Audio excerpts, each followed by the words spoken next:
by rebuilding our military, restoring the arsenal of democracy, and signing legislation to give our veterans the care that they deserve.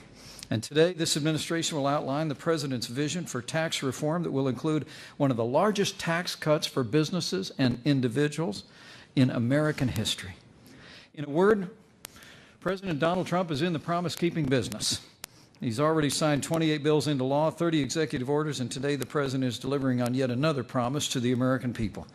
In just a few moments, President Trump will begin to undo one of the great federal overreaches of recent decades, the abuse of the Antiquities Act by politicians in Washington, D.C., to grab land and power at the American people's expense.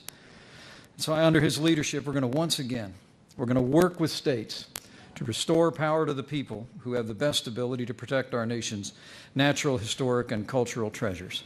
And so I say with great gratitude for the energy that he has brought to this task for nearly 100 days, that it is my high honor and distinct privilege to introduce to you the President of the United States of America, President Donald Trump.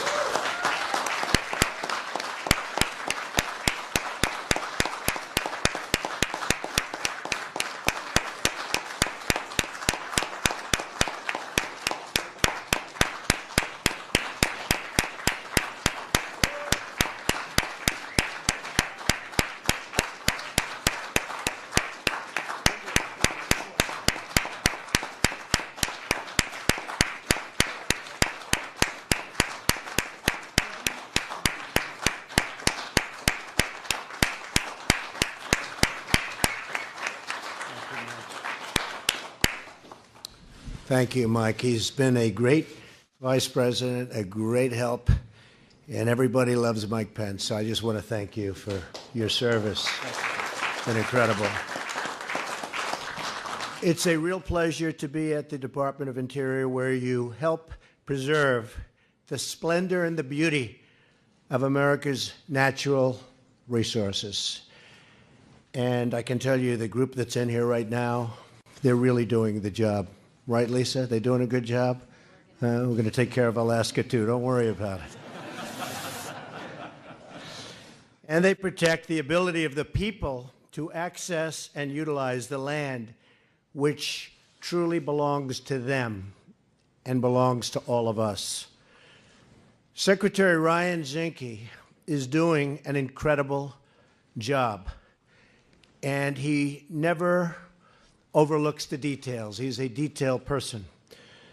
Soon after he was confirmed, we had a snowstorm, big one, and he was out there on the steps of the Lincoln Memorial shoveling the snow all by himself. And he's a strong guy. He did a good job. He did a very, very good job, but we're proud of him. In the first 100 days, we've taken historic action to eliminate wasteful regulations. They're being eliminated like nobody's ever seen before. There's never been anything like it. Sometimes I look at some of the things I'm signing, I say, maybe people won't like it, but I'm doing the right thing. And no regular politician's going to do. I don't know if you folks would do.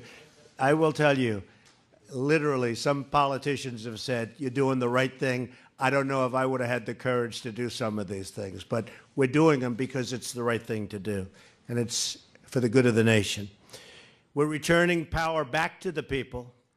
We've eliminated job-destroying regulations on farmers, ranchers, and coal miners, on auto workers, and so many other American workers and businesses. Today, I'm signing a new executive order to end another egregious abuse of federal power and to give that power back to the states and to the people where it belongs. The previous administration used a 100-year-old law known as the Antiquities Act to unilaterally put millions of acres of land and water under strict federal control. Have you heard about that? Eliminating the ability of the people who actually live in those states to decide how best to use that land.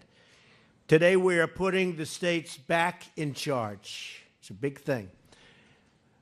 I'm pleased to be joined by so many members of Congress and governors who have been waiting for this moment, including Governor Herbert of Utah. Thank you. Thank you, Governor.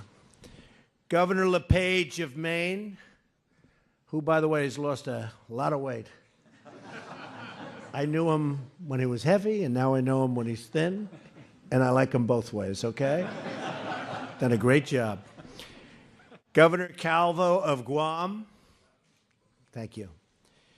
Governor Torres from the Northern Mariana Islands. Thank you. Thank you, Governor. I also want to recognize Senator Orrin Hatch, who, believe me, he's tough. He would call me and say, you got to do this. Is that right, Orrin? You didn't stop. He doesn't give up. And he's shocked that I'm doing it. It's the right thing to do. But I really have to point you out. You didn't stop. And Mike, the same thing. So many people feel, Mike Lee, so many people feel so strongly about this. And so I appreciate your support and your prodding and your never-ending prodding, I should say, because we're now getting something done that many people thought would never, ever get done. And I'm very proud to be doing it in honor of you guys. Okay? Thank you. Altogether, the previous administration bypassed the states to place over 265 million acres. That's a lot of land. Million acres, think of it. 265 million acres of land and water under federal control through the abuse of the monuments designation. That's larger than the entire state of Texas.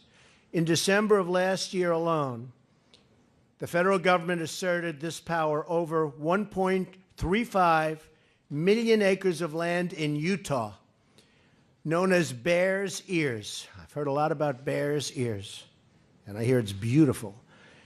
Over the profound objections of the citizens of Utah. The Antiquities Act does not give the federal government unlimited power to lock up millions of acres of land and water, and it's time we ended this abusive practice. I've spoken with many state and local leaders, a number of them here today, who care very much about preserving our land and who are gravely concerned about this massive federal land grab. And it's gotten worse and worse and worse, and now we're going to free it up, which is what should have happened in the first place. This should never have happened. That's why today I'm signing this order and directing Secretary Zinke to end these abuses and return control to the people of Utah, the people of all of the states, the people of the United States. Every day we are going to continue pushing ahead with our reform agenda to put the American people back in charge of their government and their lives. And again, I want to congratulate the Secretary. I want to congratulate Orrin and Mike and all of the people that worked so hard on bringing it to this point. And tremendously positive things are going to happen on that incredible land, the likes of which there is nothing more beautiful anywhere in the world. But now tremendously positive things will happen. So I want to thank you. I want to thank everybody for being here. God bless you all, and God bless America. Thank you. Thank you very much. So I'll sign.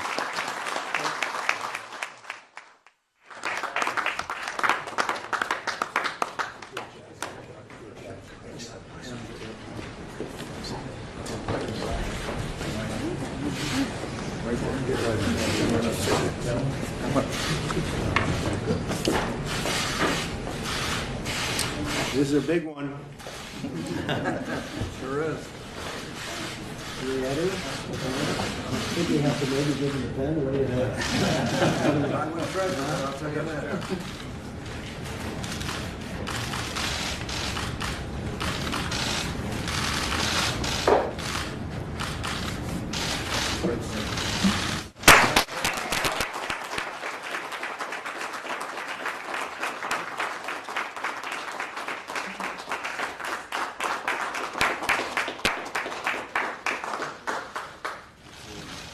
My honor. Thank you. Thank you, everybody. Great honor. Were you Thank you. surprised by the Ninth Circuit ruling?